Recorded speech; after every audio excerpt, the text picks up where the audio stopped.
لیکن جو بات ہمیں فراموش نہیں کرنی چاہیے وہ یہ ہے کہ آقا سید الشہداء کا پیغام جو آپ مدینے سے نکلتے ہوئے آپ نے ارشاد فرمایا، محمد حنفیہ کو وصیت کی اور مکتوب وصیت نامہ لکھ کے دیا کہ ھذا ما اوصى به حسین ابن علی،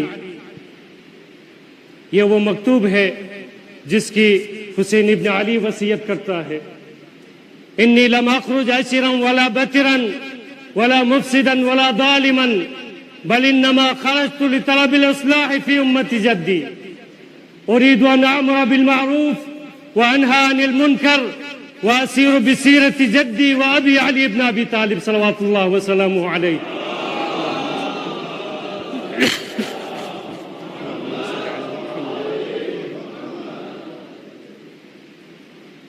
آپ کا یہ کلام مبارک ہر شخص کو یاد رہنا چاہیے، مخصوصاً آج کے اس پرفتن ماحول میں جہاں کچھ سالوں سے ایک عجیب و غریب روش چل پڑی ہے،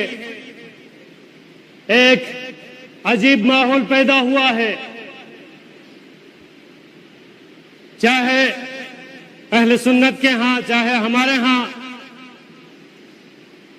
ایک عجیب شکل و صورت اختیار کر چکی ہے کہ ایک گلوکاری کا طریقہ چاہے نعت کی شکل میں ہو، ایک دلہا بھی اتنا تیار نہیں ہوتا جتنا ایک نعت پڑھنے والا تیار ہو کے آتا ہے، یا ایک منقبت خان تیار ہو کے آتا ہے۔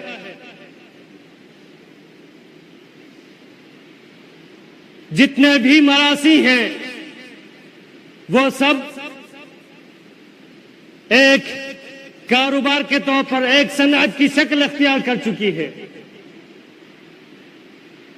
گزشتہ دنوں جو کچھ حالات 13 رجب کے حوالے سے اور یہ ظلم آپ دیکھیے کہ چاہے اعیاد مبارکہ 13 رجب کے ہوں یا 3 شعبان 4 شعبان 15 شعبان، کس طرح سے ہم یہ محافل منا رہے ہیں، کس طرح سے مجالس منعقد ہو رہے ہیں۔ اگر شروع میں اس کے اوپر قدغن لگایا جاتا، شروع میں مومنین جرأت کرتے تو آج اس صورتحال کا سامنا نہ کرنا پڑتا۔ شروع میں خاموشی اختیار کی گئی، شروع میں کھلا ان کو چھوڑ دیا گیا، جس کے نتیجے میں آپ دیکھیے کہ مکتب اہل بیت کا نورانی چہرہ کس قدر داغدار ہو چکا ہے۔ مکتب اہل بیت کے اس نورانی چہرے کو کس انداز سے بدنما کرنے کی کوشش کی جا رہی ہے۔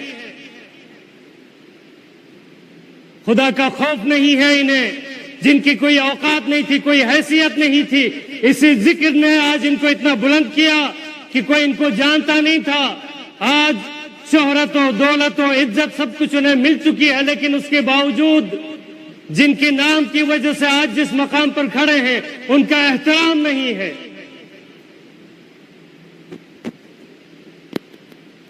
فرحان علی اور پتانی ناصر زیدی، اس کی ابتدا ندیم سرور صاحب نے کی۔ آج ندیم سرور کے تمام فرزند اس صنعت میں آگے پیچھے ہے، سلطان ابن سلطان والا سلسلہ چل رہا ہے۔ یہ کس وجہ سے ہے؟ اس وجہ سے ہے کہ ایک شخص جب ایک چیز بازار میں بیچتا ہے، چورن بیچنے والا جب ایک چیز بیچتا ہے، جب خریدار ہوں گے تو وہ چیز بازار میں بکے گی۔ اگر چورن بیچنے والے کے چورن کے کوئی خریدار نہ ہو تو کس کو بیچے گا؟ ہم نے یہ روش اختیار کی ہے، ہم نے ان کو اس راستے پر لگا دیا ہے۔ ایک ایام اعزاء میں چند سال قبل جو میوزیکل کنسرٹ کے طرز پر ایک شب بیداری کا اہتمام کیا گیا، اسی فرحان نے ماٹن روڈ سے اس کا آغاز ہوا، وہاں نہیں روکا گیا۔ اس کے بعد پھر گزشتہ سال نشتر پاک میں اسی انداز کا ایک شب بیداری کی مجلس منعقد کرنے کی کوشش کی. الحمدللہ سوجل بازار کے نوجوانوں نے جدوجہد کر کے اس مقصد سے ان کو روکا. لیکن آج آپ دیکھیے ائمہ اطہار علیہ السلام کا ذکر کس انداز سے کرتے ہیں. جس ذکر نے ان کو اتنا بلند کیا، آج ان کا احترام، ان کی عزت ان کی نگاہوں میں کس طرح کی ہے. لیکن گناہگار ہم سب ہیں، خطا کار ہم سب ہیں. ہم اپنے وقت کے امام کے آگے جواب دہ ہیں کہ ہم نے یہ نوبت ہم نے آنے دی ہے. آج یہ معافی نامے طلب کر رہے ہیں اور قوم بھی خوش ہے کہ انہوں نے معافی مانگا، ساری اگلی پچھلی خطائیں سب معاف. آپ دیکھیے ائمہ علیہ السلام شعراء کی کس طرح سے تعظیم کرتے تھے، تکریم کرتے تھے. دیبل خزائی، دیبل ابن علی الخزائی جو مشہور و معروف شاعر، جب یہ شاعر آتا ہے بارگاہ امامت میں، مولا امام جعفر صادق صلوات اللہ وسلم علیہ، اللہم صلی علی محمد وعلی محمد وعجل فرمائے، آپ پورے قد سے اس کے احترام میں کھڑے ہوتے ہیں اور فرماتے ہیں مرحبا بناصرنا بیدہ وقلبہ ولسانہ. مرحبا ہو ہمارے مددگار پر کہ جو اپنے زبان سے، اپنے دل سے اور اپنے ہاتھ سے ہماری نصرت کرتا ہے. آج ہے کوئی ایسا شاعر جو اپنے دل و زبان سے اور قلب سے نصرت کرے ائمہ اطہار علیہ السلام کی؟ آج کل کے جتنے بھی یہ گلوکار ہیں، یہ سب شہید سبط جعفر زیدی کے قدموں کے خاک کے برابر بھی نہیں ہیں. کیا عظیم شاعر تھا، کیا اس کا انداز تھا. اتنا عظیم شاعر اہل بیت، اتنا بلند مقام، جس طرح دیبل کا مقام ہے اس سے سبط جعفر شہید کا مقام کم نہیں ہے. برصغیر کا دیبل تھا، خدا رحمت کرے، خدا ائمہ اطہار علیہ السلام کے ساتھ محشور فرمائے. اس شاعر اہل بیت کی خاک کے برابر نہیں ہے آج کے یہ سارے پڑھنے والے، چاہے شعراء ہوں، چاہے یہ ناچ گانے والے ہوں. اور آج ظلم دیکھیے کہ ائمہ اطہار علیہ السلام کے محافل کس انداز سے ہم منا رہے ہیں.